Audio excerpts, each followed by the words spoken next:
नमस्कार, नए गाने के साथ में फिर से एक बार हाजिर हूँ। वीडियो को लाइक करिए, कमेंट करके बताइए कैसा लगा। अगर आप मेरे चैनल पे नए हैं तो प्लीज चैनल को सब्सक्राइब जरूर करिए, बेल आइकन को प्रेस करिए, ऑल पे क्लिक करिए ताकि हर वीडियो सबसे पहले आपके पास पहुंचे जो भी मैं अपलोड करूं।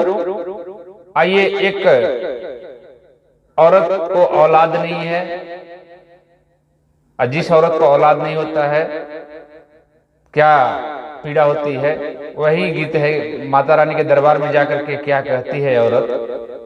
माई हर लइका बिना गोदिया हमर सुन बा,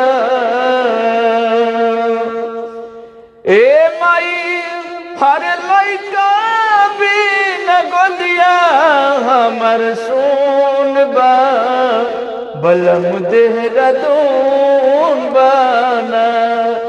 ए माई हर लइका बिना गोदिया हमर सुन बा, बलम देहरादून बाना।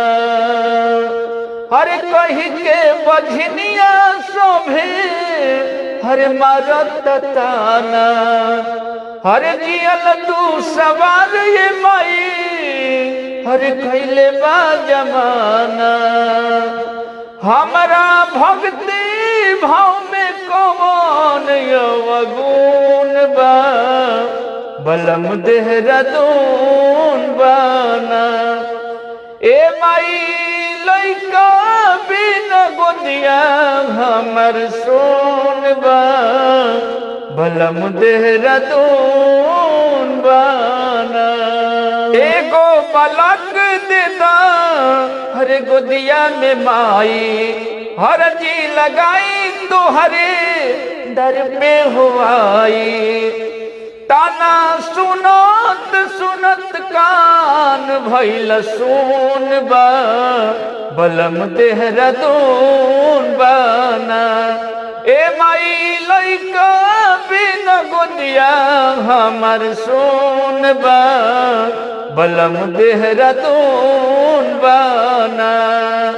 हमारा भक्ति भाव में कौन अवगुण बा, बलम देहरादून बाना। दुनिया में केहू नहीं हर बात तो हर बात हो, देदा बला कवाई गो हो जाई भी आबाद हो। एही कुफूत में सुखत दही के खून बा, बलम देहरादून बाना।